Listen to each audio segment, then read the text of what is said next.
Hello friends, hope you all are doing good. Today we'll be covering dividends and distribution of profits part 2, and as I told you earlier, this is chapter 8 of the Companies Act 2013. It involves sections 123 to 127.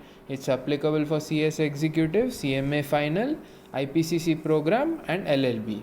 And for those of you who have missed part 1, I've put the link in the comment section. You can go through the video. And if you're short of time and you do not have time to see it, there's nothing to worry. It's just the basics of dividend which I've covered in part 1. So as I told you, part 2 will be dealing with legal provisions and sections. But before we go into the depth of the sections, we'll come across some general terms which will help us in understanding the sections better. So we'll start with the word profits. Now this is a very common term. We all know that we invest certain money in a business and the return which we get from it is called profit. So in simple language, the amount that is earned from a business is called profits. So my dear friends, now what you have to remember here is that a company usually declares dividends from its profits. Usually, because dividend is declared when the company has profits. We'll also go through the depth. There are other ways where we can declare dividend. We'll be coming across that in the future slides. And then now the second term which we'll be covering is reserves. So as we know that it's not always that every company which earns profits uses it for expansion or dividend or anything. They keep aside a certain amount of the profits for future use. It might be useful when the company is short of money in the future and it needs money urgently, right? It's like a savings deposit of the company. So that is called reserves. So a certain amount of profit that is retained for future use is called reserves.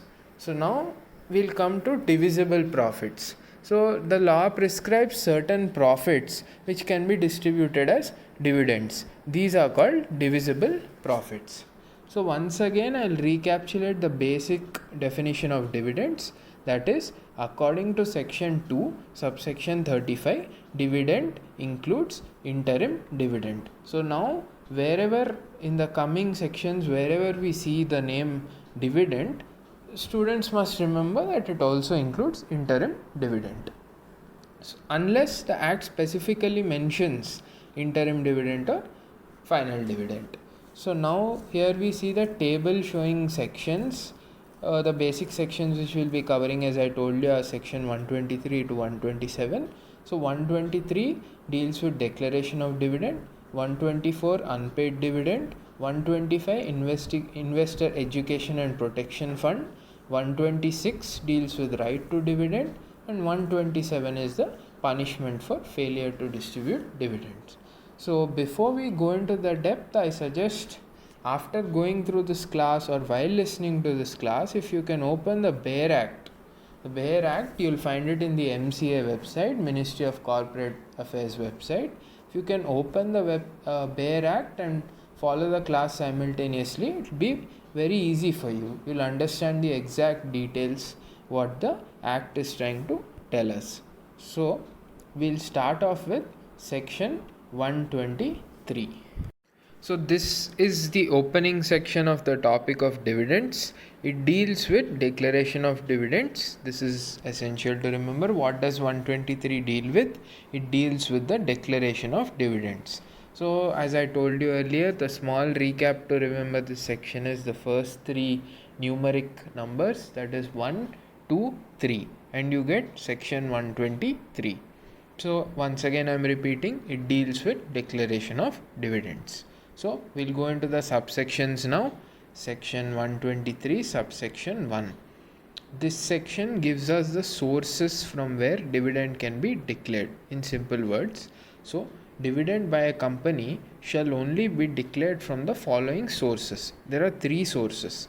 So what are the three sources? The profits of the company. As we earlier discussed in the general meanings, profits. What are profits? Profits is a return on investment in a business. and the second source is out of money provided by central or state government through a guarantee, and the third source is the reserves. So reserves are the portion of profits, accumulated profits, that are kept aside. So portion of accumulated profits that are kept aside. So we'll go into each of these sources in depth now. We'll start with the profits of the company. So basically dividend usually is declared when the company has profits. So from what profits can they declare it? Is it the current year profits, the previous year profits, or what profits we'll be studying now? So dividend out of the profits of the company can be declared from the current year profits of the company. So current year, let us say that the company wants to declare dividend in the year 2020. So the current year profits, that means the profits earned in 2020 can be used to pay dividend. The second point here given is or out of previous financial year profits of the company arrived at after providing for depreciation. So the second point which you can see in your screen tells us that the previous financial year profits of the company can also be used to pay dividend. So what is financial year? Just for your understanding, if no one knows, it's from April 1st to 31st March.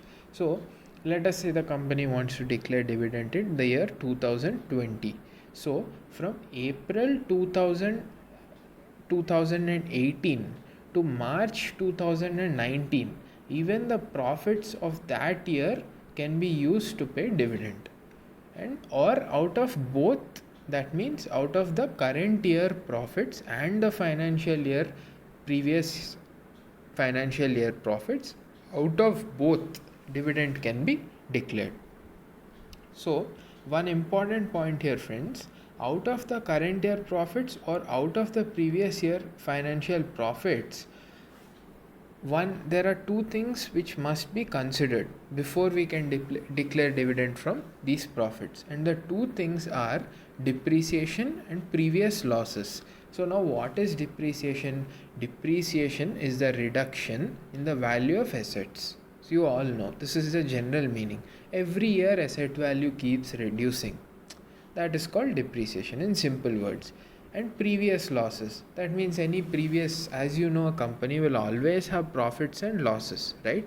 So any previous loss that is there needs to be set off. So you must have wondered, why did I ignore the word depreciation in the earlier subpoints? This is the reason, because I was anyway going to cover these 2 points later. So it says, as you can see in the brackets here, provided also that no company shall declare dividend unless carried over previous losses and depreciation not provided in previous year or years are set off against profit of the company for the current year. So in simple words, my friends, dividend, if you are planning to declare from the profits, can be declared from current year profits, previous year profits, or both, but only if you provide for depreciation and previous losses are set off. So this you must remember. So this is the crux of the section which says out of which profits dividend can be declared. So now coming to the second, as we had already seen in the figure earlier, it's out of the money provided by the central government or state government through guarantee. Now CG or SG here is central government or state government through guarantee. Now what is a guarantee? See, guarantee means a promise to pay the money. So suppose, let us say I have taken a certain amount from you, okay, and I promise to pay this amount by such and such date, okay. So in such a case, that becomes a guarantee, that I'm giving you a guarantee that I'll pay you the money on such and such date. So in many cases the government provides money to companies in pursuance of a guarantee. So in such a case, if any money is received by the company from central government or state government guarantee, then in such a case dividend can be declared from such an amount as well. So now the third source are the reserves. So many a times, see, generally dividend is of course declared out of the profits, as we have studied earlier as well, but sometimes the company does not have profits. So in such a case, where does it declare dividend from? Then the reserves come into the picture. As we discussed earlier in the general meanings, reserve is a portion of profits that is set aside. So many a times the company sets aside the profits for purposes like these, to pay dividends when it does not have the profits to pay dividends. So now let us see what are the conditions to be complied with when dividend should be paid from the reserves. See, there are 4 conditions here, friends. So we'll start with the first condition. The rate of dividend declared shall not exceed the average of the rates at which dividend was declared by it in the 3 years immediately preceding that year. So let us say that a company is now declaring dividend from its reserves. So in such a case, the rate of dividend shall not be greater than the average of the rates at which dividend was declared by it in the 3 preceding years. So let us say, my friends, now let us say a company ABC is declaring dividend out of its reserves. So the last 3 years, the average rate of dividend was 5%. So the company cannot exceed the 5% rate when it's declaring dividends from its reserves. But let us say that during the 3 preceding financial years, the company has not declared any dividend. In such a case, this rule shall not apply. So this is the simple logic behind this rule. Now coming to the second point, the total amount to be drawn from such accumulated profits. Accumulated profits means reserves shall not exceed 1/10. 1/10 is 10%. Okay, 10% of the sum of its paid up share capital and free reserves. Okay, so the basic point which you have to remember is, when let us say dividend is being declared from the reserves, then the total amount withdrawn from such reserves shall not exceed 1/10 of its paid up share capitals and free reserves, as appearing in the latest audited financial statements. So now the third point will come to, friends. So the amount which is drawn shall be first utilized to set off the losses incurred in the financial year in which dividend is declared, before any dividend in respect of equity shares is declared. So let us make this simple as usual. So first, any losses which are there in the financial years should be set off, then only the dividend can be declared from reserves. So the priority is simple. First the losses should be set off, then only dividend can be declared. Now the final point, my friends. The balance of reserves after such withdrawal shall not fall below 15% of its paid up share capital. Okay, so after such, let us say a company has withdrawn from its reserves, it must ensure that the minimum balance in its reserves, like you all know, in your bank account you have a minimum balance which you have to maintain, that is 10,000 rupees or whatever, it depends on the bank and RBI guidelines. In a similar way, when a company decides to pay dividends out of its reserves, the minimum balance which it should maintain should not fall below 15% of its paid up capital. So the amount in the reserves should not fall below 15% of its paid up share capital, as appearing in the latest audited financial system. Now many of you will get a doubt that there are many reserves like revaluation reserve, etc. So from which reserve should we pay dividend? See, you should remember here the act clearly specifies payment shall be done only through free reserves. So this point you have to remember, my friends. So now we'll try an easy way how to remember these points, payment from reserves, an easy way. So we'll come back to the points. You see there are 4 points here, right? We'll start with the numbers first, okay, because it's always easier to remember the numbers, right? So we can start with the numbers and then go into the general points. So the first point which you remember is point number 2. Okay, the total amount to be drawn from reserves shall not exceed 1/10 of its paid up share capital and free reserves. Okay, so the total amount which you draw shall not exceed 1/10th, okay, of PSC, paid up share capitals, and free reserves, FR. Okay, now come to the fourth point, the minimum balance, which I told you about, right? So the minimum balance or the balance of reserves after such withdrawal, in simple words you can just write, the balance of reserves shall not fall below 15% of its paid up share capital. Okay, so the minimum balance which you have to maintain is 15% of its paid up share capital. So the first point which you remember is 1/10, right? Now the second thing which you remember is 15%. So these two numbers are covered with. Now we'll come to the third point. So it's a general rule that first the losses should be set off, then only dividend can be paid. So you remember the third point. So first 2, then 4, then 3, and finally we'll come to the first point. So the rate of dividend declared shall not exceed the average of rates of the preceding 3 years. Okay, I gave you an example with relevant to that, and remember, in case a company has not declared dividend in each of 3 preceding financial years, then this rule won't even apply. So we are done with these 4 rules. Okay, if we want to pay dividend through reserves.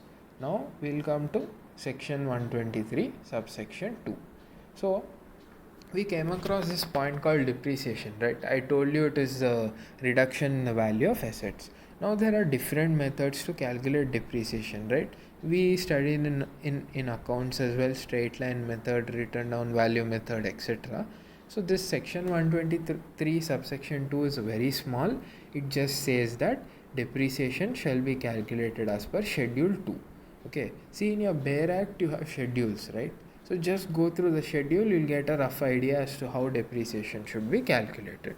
Okay, schedules are present in the act. You can just check out that schedule if you want. This section simply says depreciation shall be calculated as per schedule 2. Now section 123 subsection 3. Now this section deals with payment of interim dividend. Now I told you what is interim dividend. Interim dividend is the dividend that is declared between 2 AGMs, annual general meetings of a company. So you should remember one thing here, interim dividend shall be declared out of the profits of a company, as you can see on the screen in front of you. Now what are these profits? Out of the surplus in the profit and loss account. So that means any profit in the profit and loss account, you can pay interim dividend from that, or out of profits of the financial year in which such interim dividend is sought to be declared. So let us say a company wants to declare dividend in 2020, then out of profits of the financial year, that means out of profits of 2020, you can declare such interim dividend. And the third point, my friends, the third point we come to is out of profits generated in financial year till quarter preceding the date of declaration of interim dividend. So now quarter means 1/4. Okay, this is a basic point, but we'll make it more easy. Forget about 1/4. See, a quarter means 3 months in a year. Okay, just remember that. So January, February, March make a quarter, April, May, June make a quarter, and so on. So 3 months, right? So now what does this point say? See, in the financial year, as I told you, financial year starts from April, right? April, May, June make one quarter. So let us say that you want to declare interim dividend in the month of July. So the profits which the company has earned in April, May and June, the company can pay interim dividend from such profits. Okay, I hope I am clear here. So let us say that the company has incurred loss, okay, during the current financial year up to the end of the quarter immediately preceding the date of declaration of interim dividend. Okay, then such interim dividend shall not be declared at a rate higher than the average dividends declared by the company during the immediately preceding 3 financial years. Okay friends, so Now I'll give you an example for this, okay? But before we go into the example, I'll just repeat. So suppose, let us say friends, that you want to declare dividend as I told you in July, okay, interim dividend, okay, but you have experienced a loss, okay, in the preceding quarter. What is quarter? I told you three months, right? And one more point you remember here is financial year. I told you financial year starts from April 1st, right? So let us say April, May, June you had a loss, but the company wants to declare interim dividend in the month of July. In such a case, the rate of dividend shall not be higher than average dividends declared by the company. That means average dividend rate declared by the company during the immediately preceding 3 financial years. So in such a case, the rate of dividend shall not be higher than average dividend rate declared by the company during the immediately preceding 3 financial years. So now here I'll give you an example as well to help you understand better. So let us say a company VK Limited wanted to declare interim dividend. However, it incurred loss during the current financial year and the immediate quarter before declaring dividend. So here, see, the company VK Limited has incurred loss during the current financial year and the immediate quarter before declaring dividend.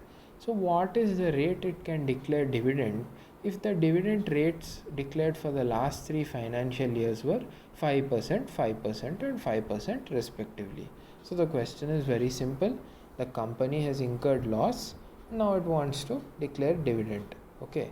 So we have been given the dividend rates of the last 3 financial years as well to make our question simple.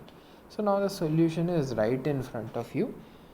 Such an interim dividend shall not be higher than the average dividends declared by the company during the immediately 3 previous financial years. That means it shall not be greater than average of the dividend rates of last 3 years. That is 5% plus 5% plus 5%, right?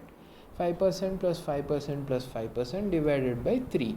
What does it give you? It gives you 5%, right? It gives you 5%, right? So in such a case, the dividend rate cannot be greater than 5%. So now we'll come to section 123 subsection 4. So this is more of a procedural section. So once dividend is declared, including interim dividend, so this section applies to both final and interim dividend. So once this dividend is declared, the dividend should be deposited in a separate scheduled bank account within 5 days from the date of declaration. So I have given an example here to make it easier for you. A company decided to declare dividend on 20th April 2020. So as per this rule, within 5 days, the dividend must be deposited in a bank account, scheduled bank account, that is 25th April 2020. So we'll come back now. Section 123 subsection 4 talks about the procedure for depositing dividend, including interim dividend, in a separate scheduled bank account within 5 days from the date of declaration of dividend. So the simple meaning here, which you should remember, within 5 days from date of declaration of dividend, the dividend amount must be deposited in a separate scheduled bank account. So now we'll come to section 123 subsection 5. So how shall dividend be paid? This is another procedural section. So how can the company pay dividend to the shareholders? See, there are 3 methods prescribed by this act. It is through cash, and cash does not mean liquid cash. Cash means through check, a warrant or any electronic mode. And the second way of paying dividend is directly to his banker. So the shareholder's banker, let us say SBN Bank is the banker of the shareholder. The dividend can be paid to his banker or to his order. To his order means the shareholder is given a prescribed form of declaring dividend. Through that order, you have to declare dividend, right? So now we come to section 123 subsection 6. This is very simple. A company which fails to repay its deposits cannot declare dividend. Now, my friends, you should remember what is a deposit. A deposit is a receipt of money that is repayable. So, basically, a deposit includes a loan as well, right? So, any company which owes money to some other person, it has to pay the other person first before it can declare dividend to its shareholders, right? So this is the simple meaning of this section. You just remember, a company which fails to repay its deposits cannot declare dividend. So this is all about section 123. Okay, now we'll come to section 124. This is a pretty important section. You know, the quite procedural aspects here which will help you in practical implementation as well. So we'll start with section 124, subsection 1. So this section says that dividend must be paid within 30 days from the date of declaration. So this is very important. This is a golden rule which I would say in the procedural part. So within 30 days from the date of declaration, dividend must be paid. Otherwise, there are serious consequences which we'll be covering in section 127, that is the penal section for this chapter. So I'll give you an example. Let us say that the date of declaration is 1st January 2020. Dividend must be paid by 31st January 2020. That is within 30 days from the date of declaration, dividend must be paid. So if any amount of dividend is unpaid or unclaimed during this period, okay, during this period means during the 30-day period, then in such a case it must be transferred to a special bank account called as unpaid dividend account. Unpaid dividend account. And when does this happen? It should take place within 7 days of the expiry of 30 days period. So now I'll further simplify it, my friends. See, let us say a company has to declare dividend within 30 days, right? So in those 30 days, dividend has been unpaid or has been unclaimed. So there no one has claimed it and the company also has not paid it. Okay, either of the case. During such cases, the dividend should be transferred to a special bank account called unpaid dividend account within 7 days after expiry of 30 days period. Now see this example to understand. In the above example, I told you that by 31st January 2020 dividend must be paid, right, within 30 days of declaration. So now in this case, let us say that the company has failed, okay, to pay the dividend amount. So in such a case, the amount of dividend must be transferred to unpaid dividend account by 7th February 2020. So that means 30 days plus 7 days, 7th February 2020. So one more example I'll give you, friends. Let us say a company declared dividend on let us say March 1st. Okay, so within 30 days the company has to pay dividend, that is March 31st. Okay, so let us say that the dividend has been unpaid or there are no claimants for dividend. In such a case, what did I tell you now? 30 plus 7. So 7 days after the 30 days period. That means April 7th, by April 7th, before April 7th, you should or you can say by April 7th, not before, sorry, by April 7th, you should compulsorily deposit the amount of dividend which is unpaid or unclaimed into a special bank account called unpaid dividend account. So now we'll come to section 124 subsection 2.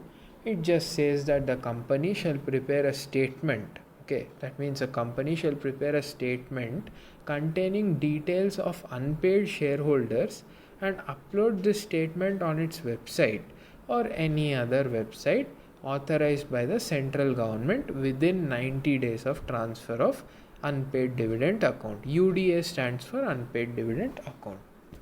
So let us say, friends, that as in the above example, okay, by 7th February amount was transferred to unpaid dividend account. Let us say on 7th February itself the dividend was transferred to unpaid dividend account. Now, within 90 days of its transfer, 90 days means let us say 3 months, my friends. Okay, I'm just assuming, not going into the detail. So let us say March 7th, April 7th, May 7th. Okay, so before May 7th, okay, the company should prepare a statement containing details of all the shareholders who have been unpaid and upload this on the company's website or any other website authorized by the central government. Okay, so I hope I'm clear here. Then we'll come to section 124 subsection 3. In case of any default of transfer to unpaid dividend account, the company shall pay an interest at the rate 12% per annum from the date of default to members in proportion to the amount remaining unpaid to them.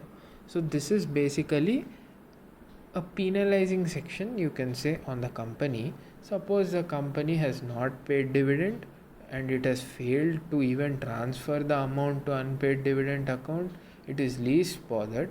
In such a case, the company shall have to pay an interest of 12% per annum from the date of such default to the members. That means to the members, it needs to pay interest at the rate 12% annum in proportion to the amount remaining unpaid to them. Okay, so this, let us say that 2000 rupees is remaining unpaid to them, and interest of 12% annum from the date of default should be calculated and paid extra to them. Okay, now coming to section 124 subsection 4. Now suppose, friends, okay, let me first read this, then I'll give you the example. Okay, a person claiming the money in the unpaid dividend account can make an application to the company for repayment. So suppose a person has not claimed his dividend account within the first 30 days and the company has rightfully, according to law, transferred it to unpaid dividend account. Now suddenly the person remembers that he has to collect dividend. In such a case, who should he approach? So this section tells us that he should approach the company, he should make an application, and he'll get back his money, which is rightly his. So now we'll be covering section 124 subsection 5 and section 124 subsection 6. So what does these two subsections say? Any dividend amount lying in the unpaid dividend account which remains unpaid or unclaimed for a period of 7 consecutive years or more from the date of transfer shall be transferred to the Investor Education and Protection Fund. Now, what is it saying? So, let us say there is a certain dividend amount lying in the unpaid dividend account. Now, 1 year is over, 2 years are over, 3 years are over, and so on and so on. 7 years are over. Okay, 7 consecutive years. You have to remember the term consecutive here. So let us say 7 consecutive terms are over. No one is claiming the dividend. Okay, now in such a case, what should the company do? It should transfer the dividend amount lying in the unpaid dividend account to a fund called Investor Education and Protection Fund. Now, what is this IEPF? Okay, we'll be covering this in section 125, but just generally telling you, it is a fund established by the central government, usually used for investor education, awareness and protection. Okay, so now coming back to this section 124 subsection 5 and 6. Now the second point in this, all shares, okay, all shares for which dividend is not paid for 7 consecutive years or more shall be transferred to Investor Education and Protection Fund. So friends, now you remember one thing. Okay, first the dividend should be transferred, right? In case for 7 consecutive years or more no dividend has been paid, the dividend amount should be transferred. Along with the dividend, my friends, the shares also should be transferred. So remember two things. For 7 consecutive years or more, no dividend has been paid. Both the dividend and the shares shall be transferred to Investor Education Protection Fund, that is IEPF. Okay. However, during the 7-year period, if even one person or even if the person claims dividend for 1 year in the middle, then it should not be transferred to IEPF. The 7 consecutive years must be complied with to transfer to the IEPF. Okay, let us say I am a shareholder, okay, and my amount is lying in the unpaid dividend account. Okay, I have not claimed it for 1, 2, 3 years. Okay, but the 4th year I have claimed the amount. Okay, in such a case, the company cannot transfer the amount to IEPF. But let us say I have not bothered to even take my amount for 1, 2, 3, 4, 5, 6, 7 years. In such a case, what happens? Both my dividend amount as well as my shares, both will be transferred to IEPF. Now section 124 subsection 7. So friends, this is inserted by the latest Companies Amendment Bill of 2020. So it says that if a company fails to comply with any of the requirements of this section, that is 124, such company shall be liable to penalty of 1 lakh rupees, and in case of continuing failure, with a further penalty of 500 rupees for each day after the first, during which such failure continues, subject to a maximum of 10 lakh rupees. So you have to remember one thing here, friends, it's saying that 1 lakh is the minimum penalty. So if the further failure continues, then the company shall pay 500 rupees every day, subject to maximum of 10 lakh rupees. So 1 lakh to 10 lakh rupees with a penalty of 500 rupees for every day in case of continuing failure. Okay, and now coming to the officer. So always remember the company who runs it, the officers, right? The board of directors. So every officer of the company who is in default, that means the person who is responsible for not complying with this section, shall be liable to a penalty of 25,000 rupees, and in case of continuing failure, with a further penalty of 100 rupees for each day after the first, during which such failure continues, subject to a maximum of 2 lakh rupees. So minimum amount 25,000, friends. If he continues the failure, 100 rupees every day, subject to maximum of 2 lakh rupees. And this has been inserted by Companies Amendment Bill 2020. So now we move on to section 125, friends. So section 125 talks about Investor Education Protection Fund. As I told you earlier itself, that if for 7 consecutive years no dividend amount is paid, then in such a case dividend and shares shall be transferred to IEPF. So what is IEPF? See, it is a fund established by the central government used for investor education, awareness and protection, refunds, reimbursement of legal expenses, etc. So I'll be covering this section exhaustively in another video, but as of now you just have to remember this. It is a basic requirement. You don't relate it to dividends. So just if someone asks you in dividend chapters what is IEPF, you can just tell them it is a fund established by the central government used for investor education, awareness, etc., etc. And you can also give the point of 7 consecutive years, which I told you earlier.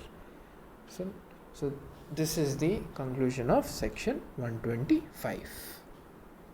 So friends, now we come to the last 2 sections of this chapter of dividends, that is section 126 and 127.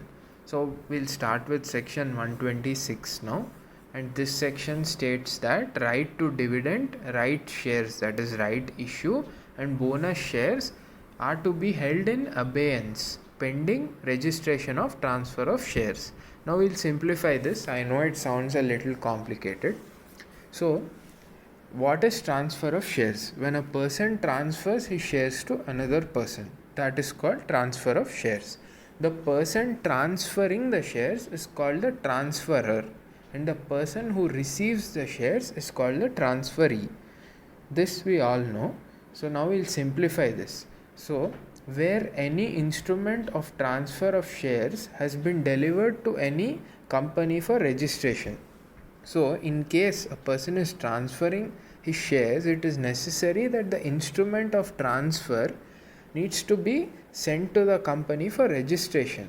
And in case such a transfer has not been registered by the company, so let us say that A is transferring his shares to B, and these shares belong to ABC company.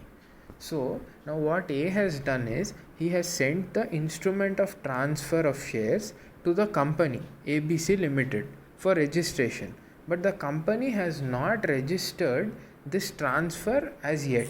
So the company does not recognize B as the owner of the shares. So in such a case, my friends, in such a case, dividend, rights issues and bonus shares cannot be paid or issued to such shares.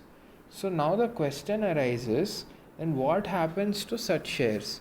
So as we see in the further subpoints, now you understood that dividend has to be paid by the company to the registered shareholders only. That means where the company has registered shareholders in its registers, it has to pay dividend to them only. In case an instrument of transfer has been delivered but has not been registered by the company, in such a case, dividend, rights issue and bonus shares cannot be paid to such shares. So in such a case, what does the company do in case it has to pay dividend?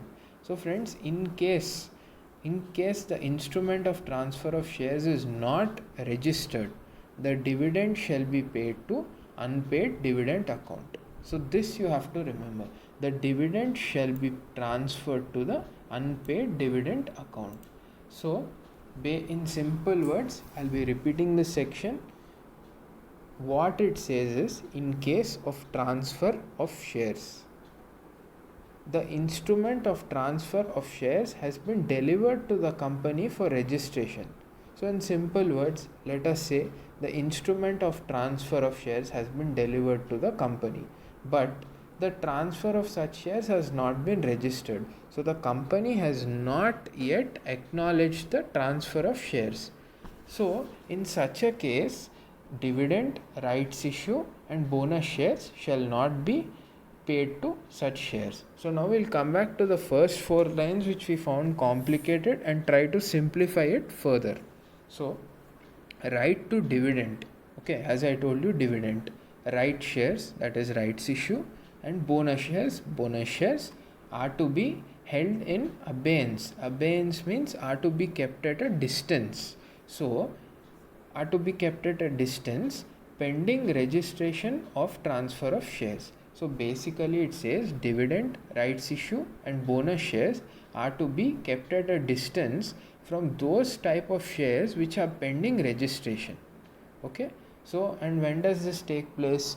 During transfer of shares. So in simple words, my friends, the only thing which you have to remember, the crux of this section is, in case an instrument of transfer of shares is pending registration, in such a case 3 things cannot be paid: dividend, bonus issue and rights issue. That's it. So these 3 things you have to remember.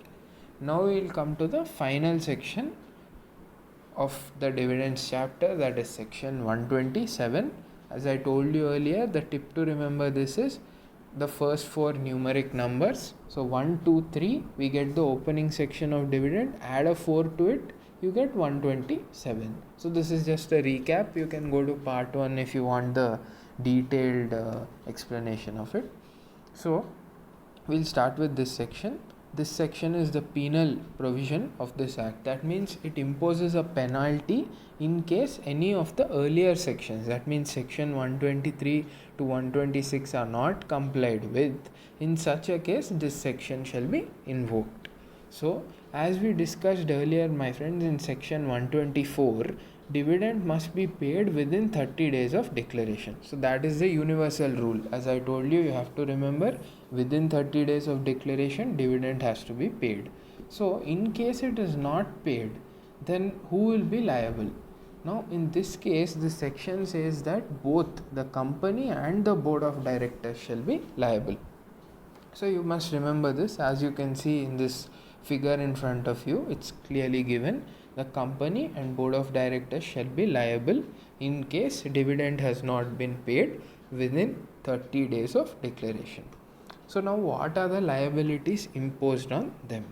So the company will be liable to pay simple interest at the rate of 18% per annum during the period for which such default continues. So let us say the company is failed to pay dividend within 30 days. It shall be liable to pay an interest rate, simple interest at the rate of 18% for further period for which such default continues. So let us say, my friends, that now the company has defaulted to pay dividend for a period of 60 days, after which after the basic period of 30 days. So for the 60 days you have to calculate interest at the rate of 18%, and the company shall be liable to pay that fee. So now coming to the directors, as I told you earlier, the company and the board of directors shall be liable. So coming to the directors, every director of the company shall, if he is knowingly, here the important word is knowingly. So if he is knowingly a party to the default, he shall be punishable with imprisonment which may extend to 2 years, and with fine which shall not be less than 1000 rupees for every day during which such default continues. So if a director is not knowingly, he doesn't have any intention to the default of non-payment of dividend, he shall be safe. But if a director purposely is a party to the default, and purposely he knowingly is a part of the company that has failed to pay dividend after 30 days, he shall be punishable with imprisonment which may extend to 2 years, and with a fine which shall not be less than 1000 rupees for every day during which such default continues. So suppose the default is for 20 days, my friends, he'll have to pay a maximum of 20,000 rupees, that is 1000 into 20 days. Now as you see this chart simplifies it for you. So you can see that punishment is levied on both the company and the board of directors provided they do it knowingly. So now what is the punishment for a company? It is simple interest at 18% per annum till such default continues. For the board of directors, it is imprisonment up to 2 years and fine of minimum ₹1000 till such default continues. So this part is a little important, friends. I've seen it repeat many times in the exams as well. So you can just remember this punishment if possible. It'll be useful for you. This table simplifies it, so you'll be able to write the basic part of it in the exam. Now remember, friends, see, even though this section levies a punishment for people who default for declaration of dividend, there are some exceptions given. Exceptions means protections given, for which the company and the board of directors can escape this punishment. So what are the exceptions? See, where the dividend cannot be paid. So one thing you should remember, friends, that in case a company has not been able to pay dividend within 30 days of declaration, then only on these following grounds it can claim innocence. That means if any of these grounds the company has genuinely followed, it can say that I have been a part of these exceptions, so I should not be punished, and the law will accept it. So what are the exceptions here? Where the dividend could not be paid by reason of operation of law. This is simple. So in any case, because of any law operation, the dividend has not been able to be paid, then in such a case the company can claim exemption from the section 127. And the second point is where the shareholders has given directions to the company regarding payment of dividend, and those directions cannot be complied with, and the same has been communicated to him. So let us say the shareholder has told the company that, see, I want my dividend to be paid in the following manner, and the company has not been able to comply with it, and it has communicated the same to the shareholder. The period of 30 days has passed, but still the law forgives such a company, because the shareholder has given a specific direction and that could not be complied with. And the third point, where there is a dispute regarding the right to receive dividend. So let us say that the ownership of the shares, there's some dispute going on, that this share, no one knows who is the correct owner. It can be A or B, and there's some dispute going on between them with regard to the ownership of the share. In such a case, whom does the company pay dividend to? It cannot pay to one party, the other party will object, right? In such a case, the company cannot do anything. So the law also excuses such a case. And then, where the dividend has been lawfully adjusted by the company against any sum due to it from the shareholder. So let us say, my friends, the shareholder owes some money to the company. He has not paid it. In such a case, the company can legally set off, that means it can adjust the sum with the dividend. That means the dividend which is payable to shareholder can be legally adjusted by the company against any sum due to it from the shareholder. Now coming to the final exception, where for any other reason the failure to pay the dividend or to post the warrant within the period under this section was not due to any default on part of the company. So simply, my friends, other than any reason which we have studied in the above 4 points, if the company has not been able to pay dividend, and this was not because of any default on the part of the company. Let us say, my friends, that the company deposited the dividend amount in the bank account. Due to some technical problem in the bank, the amount could not reach the shareholder. In such a case, it is not the responsibility of the company, and the company will not be held liable. So we'll just quickly recapitulate these exceptions, my friends. So where the dividend could not be paid by reason of operation of law you have to underline here, where a shareholder has given directions to the company regarding the payment of dividend and these directions could not be complied with. Here the keyword is shareholder has given directions and directions cannot be complied with. You have to underline these two words for easy remembrance. And then where there is a dispute regarding right to receive dividend, dispute is the keyword here, please underline that. Then where the dividend has been lawfully adjusted by the company against any sum due, the keyword here is lawfully adjusted and sum due. Sum due to it from the shareholder, sum due to it from the shareholder is the keyword here. Coming to the fifth point, where for any other reason the failure to pay dividend or post the warrant was not due to any default on part of company. So the keyword here was not due to any default on part of the company. So my friends, we have successfully completed section 123 to 127. I hope it was clear for you. If there's any problem anywhere where I can improve personally, please feel free to put it in the comment section, because it will help me improve, it will also help you understand. And now we'll come to the table to remember the sections easily, my friends. So this is basically a process, but we'll start with the first thing, section 1, 2, 3, declaration of dividends. So as I told you, first three numericals you have to remember, recount them, 1, 2, 3, you get section 1, 2, 3. And then remember this, friends, in case the company fails to declare dividend, then we go to the unpaid dividend account as we discussed in section 124. So it's a simple process. First it starts with declaration. Failure of that goes to unpaid dividend account. As we discussed earlier, that if the company fails to declare dividend within the certain stipulated time period, then such amount shall be paid to the unpaid dividend account. And now we come to section 125, that is Investor Education Protection Fund. So in case any amount or shares are lying in the unpaid dividend account for 7 years or more, such dividend amount and shares should be transferred to IEPF, that is Investor Education Protection Fund. So remember these three sections like a process, my friend. So we'll start with declaration of dividend.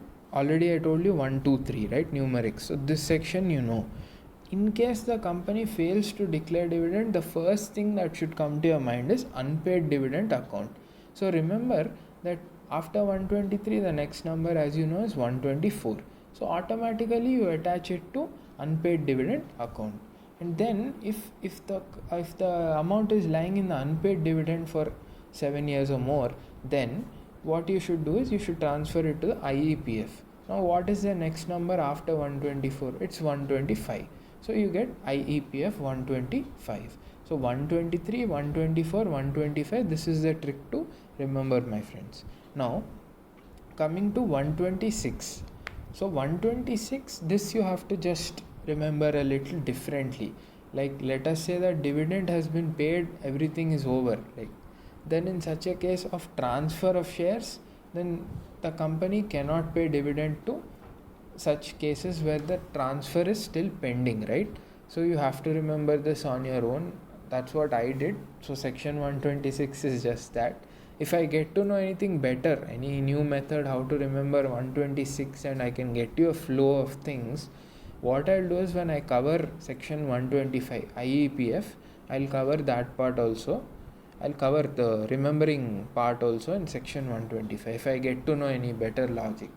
Then coming to penal provision 127. So the simplest way to remember is this, that the last, that means that is the penal provision, that is the last section, and the easiest way is the first four numerics 1 2 3, add a 4 to it, you get 127.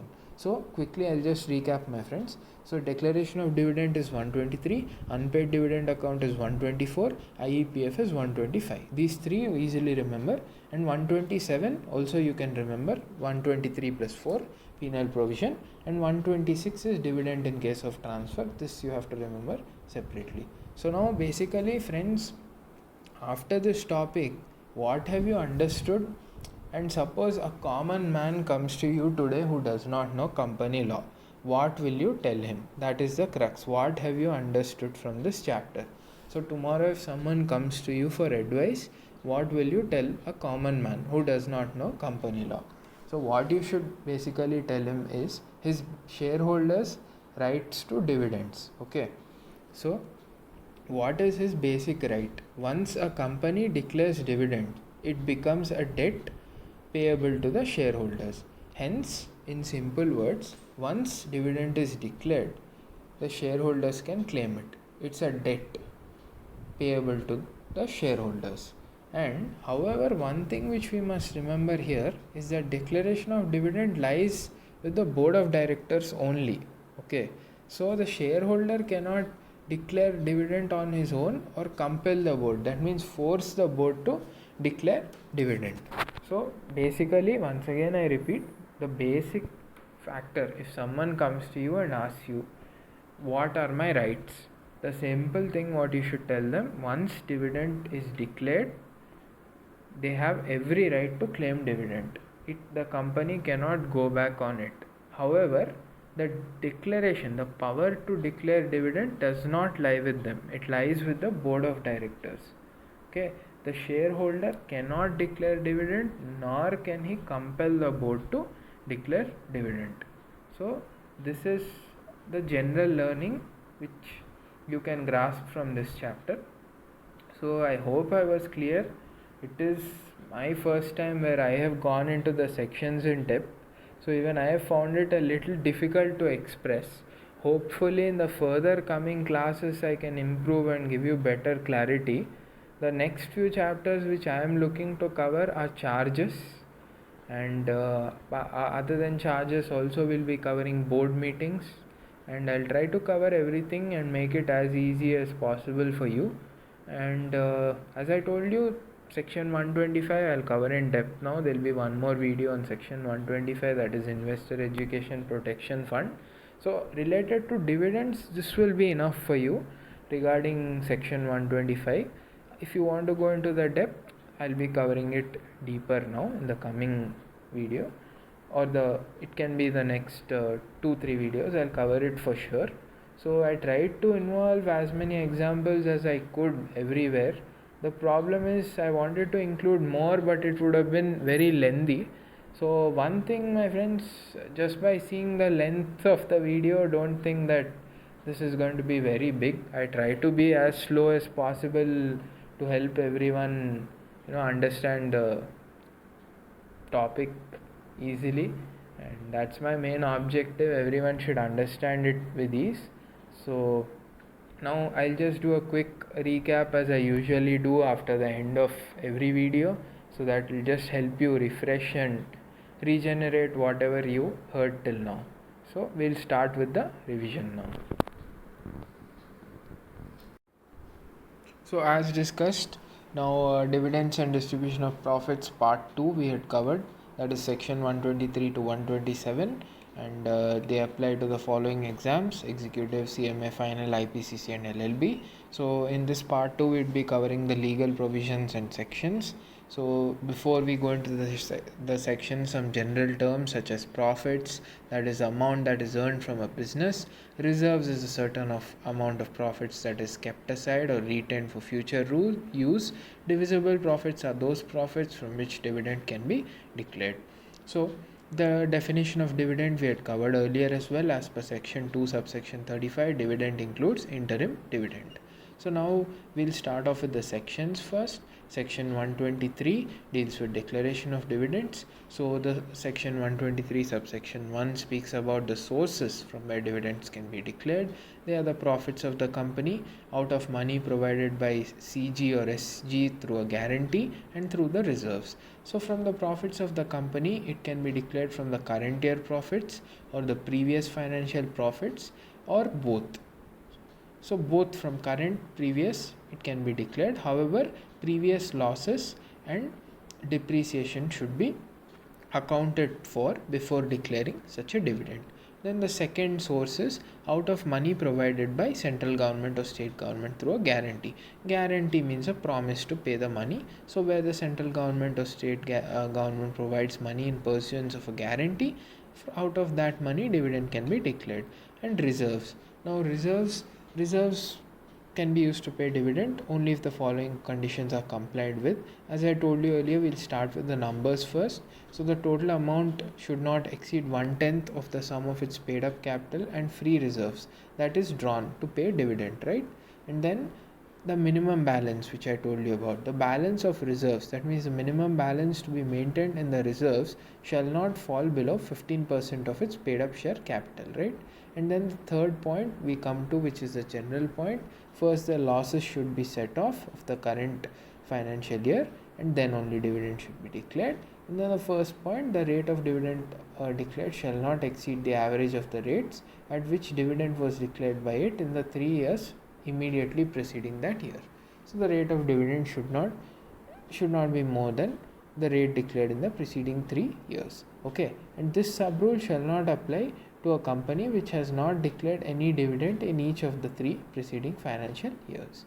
One thing you should remember here, friends, reserves means only free reserves. Okay, and then section 123 subsection 2, dividend shall be calculated as per section schedule 2, 123 subsection 3 deals with payment of interim dividends. Interim dividends can be paid out of the profits of the company, that can be out of the surplus in the P&L account, out of the profits of the financial year, that means the current financial year where interim dividend is sought to be declared, or out of the profits generated in financial year till quarter preceding the date of declaration of interim dividend. Quarter means 3 months, my friends. And now, in case the company has incurred loss up to the preceding quarter, then in such a case the rate of declaration of the interim dividend shall not exceed the rate of dividend of the immediately preceding 3 financial years. The example I have covered in the main video, you can check that up. Then section 123 subsection 4 says that within 5 days of date of declaration of dividend, the separate scheduled bank account should be opened and the amount should be deposited in such bank account.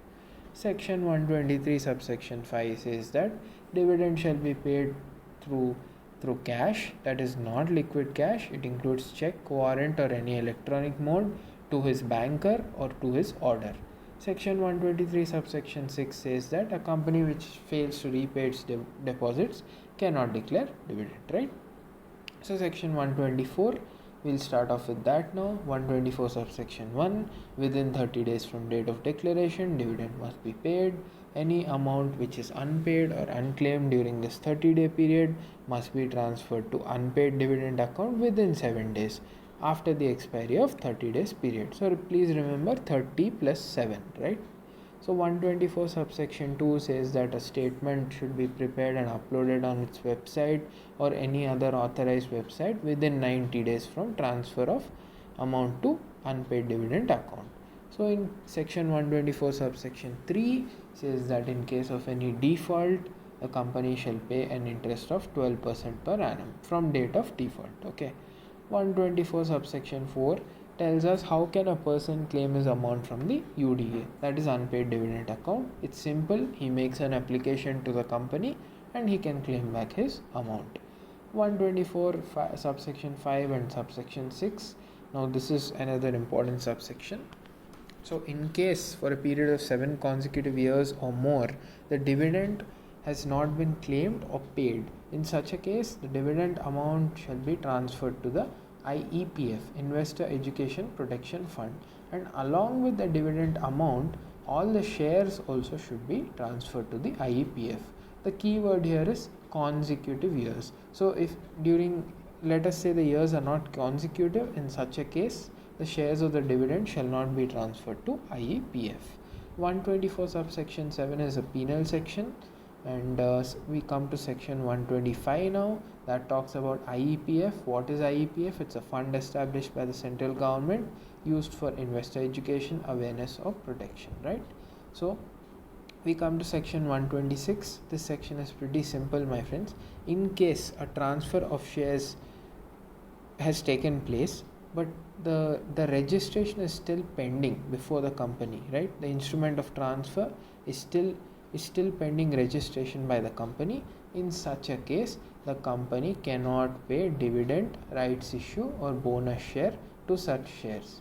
It has to keep such dividend, bonus shares or rights issue at a distance from such shares. So in basic terms, it just means that in case the instrument of transfer is still pending registration, in such a case dividend shall be transferred to the unpaid dividend account and not to the transferee. So the crux here you should remember. 127 is the penal section. If dividend is not paid within 30 days, who shall be held liable? The company and the board of directors. Please remember this. So the company shall be liable to pay simple interest at 18%, and every director who knowingly, that means he should have the intention, who is knowingly a party to the default, will be punishable with imprisonment which may extend to 2 years, or fine which shall not be less than 1000 rupees for every day which such default continues. The exception to these sections are, the exception to section 127 are, there are 5 exceptions basically. The first exception is where due to operation of law dividend could not be paid. The second exception is where shareholder has given directions but the company could not comply with those directions and duly informed the shareholder. The third case is where there is a dispute regarding the right to receive dividend. The fourth case is where the dividend has been lawfully adjusted against any sum due to it from the shareholder. The fifth case is where there was no default on part of the company. That means the company deposited the dividend, but it was not the fault of the company. It was some other circumstance due to which it could not pay dividend. And we come to the table to remember sections. As I told you, the process is, you have to follow the process for the first 3 sections. That is 123, the numeric system deals with declaration of dividend. Then comes the unpaid dividend account at 124, IEPF at 125, the penal section at 127, and in case where the transfer is still pending registration, you deal with section 126. So overall, if some shareholder comes to you asking his rights, in simple words you just say once dividend is declared, it becomes a debt payable to him. So if a company declares dividend, it must pay the dividend amount to the shareholder. However, if the shareholder comes to you and says that he wants to declare dividend, that is not possible. The first power of declaration of dividend lies with the board of directors, even though maybe in the AGM the consent of the shareholders is required, but the first stage of declaration of dividend lies only with the board of directors. So this is a quick revision, my friends. For any depth, you can go back to the main video. I hope it will help you further. So we'll catch up in the next video. Thank you.